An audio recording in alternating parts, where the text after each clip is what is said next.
청와대는 북악산 기슭에 위치해 전통적으로 경복궁 후원 역할을 한 역사적 명당이었지만 현대 서울의 확장으로 도심 외곽에 치우친 폐쇄적 위치가 되었습니다.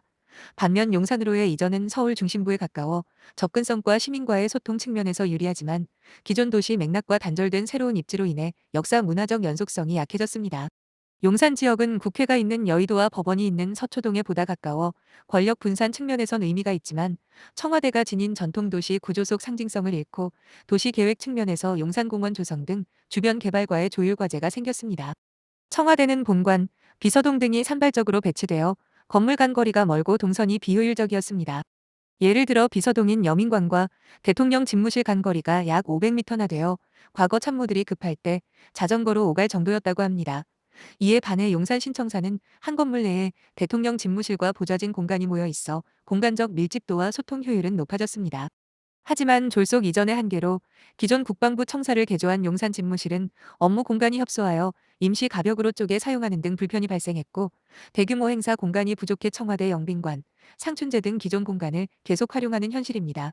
심지어 새 영빈관 신축을 추진했다가 800억 원 이상의 예산 논란으로 철회되는 등 공간 계획 부재에 따른 혼선이 드러났습니다.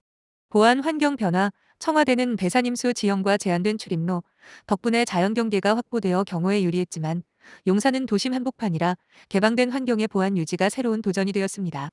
특히 대통령 관저가 집무실과 분리되어 한남동으로 정해지면서 대통령은 출퇴근 동선을 가질 수밖에 없었고 이로 인해 경호 인력과 비용이 크게 증가했습니다.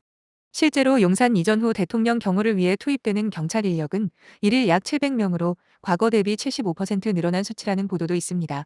집무실과 거처가 분리됨으로써 발생한 이러한 동선 비효율은 경호 공백 우려와 교통 통제 등 도시 기능 저하 문제까지 나왔습니다.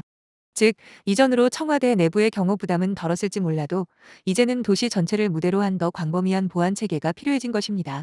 청와대는 푸른 기와지붕의 한옥 양식으로 대한민국 대통령의 권위와 정통성을 상징해 왔으며 미국의 백악관처럼 국민에게 각인된 랜드마크였습니다. 이러한 상징을 버리고 용산으로 옮긴 것은 대통령 공간의 정체성 변화를 의미합니다. 윤석열 대통령 측은 청와대가 절대 권력의 상징처럼 여겨져 왔다며 용산 이전을 통해 권력을 국민께 돌리고 제왕적 이미지를 쇄신하겠다고 했습니다. 실제로 청와대 개방으로 권위의 공간을 국민품으로 돌렸다는 긍정평가도 있지만 동시에 국가를 대표하는 상징의 상실이라는 지적도 있습니다. 보수 원로인 홍준표 대구시장은 청와대는 미국의 백악관처럼 대한민국의 상징인데 이를 옮기면서 대통령의 카리스마가 약화되었다라고 평하기도 했습니다. 즉, 용산시대의 대통령실은 친근함을 얻는 대신 전통적 상징성과 역사성의 단절이라는 양면성이 나타났습니다. 청와대 건축은 2층 규모의 전통 기와지붕 형태로 겉모습에 한국적 권위주의 양식을 담았던 반면 용산청사는 10층짜리 일반 사무용 빌딩으로 건축 양식의 연속성이 없습니다. 청와대 본관은 것만 한옥으로 꾸민 포스트 모더니즘적 절충 산물이었고 용산 집무실은 철근 콘크리트 기둥식 건물로 기능 위주의 현대식입니다. 이렇듯 이전으로 인해 대통령 업무 공간의 미학적 일관성은 깨지고 새로운 정체성을 구축해야 하는 과제가 생겼습니다. 또한 청와대 시절에는 집무실, 관저, 영빈관이 한 울타리 안에 있어 물리적 통합성이 있었지만 용산 이전 후 대통령 업무와 생활, 행사가 서울 곳곳에 분산되었습니다.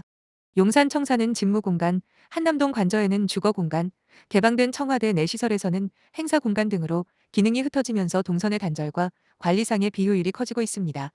이러한 건축적 통합성 부족은 단순한 물리적 거리 이상의 의미를 지니는데 대통령 기관의 상징적 일체감이 약화되고 국민들에게 혼란을 줄 수 있기 때문입니다. 또한 용산 부지의 특수성으로 인해 대통령실 주변 지역과의 도시적 통합 문제가 대두됩니다. 용산 미군기지 반환지에 조성될 용산공원과 새 대통령실이 접하게 되면서 경관 및 접근상의 조율이 필요하며 용산 일대를 가로지르는 철도 시설의 지하화 등 기반시설 통합 계획이 뒷받침되지 않으면 대통령실은 주변과 유리된 섬처럼 남을 수 있습니다.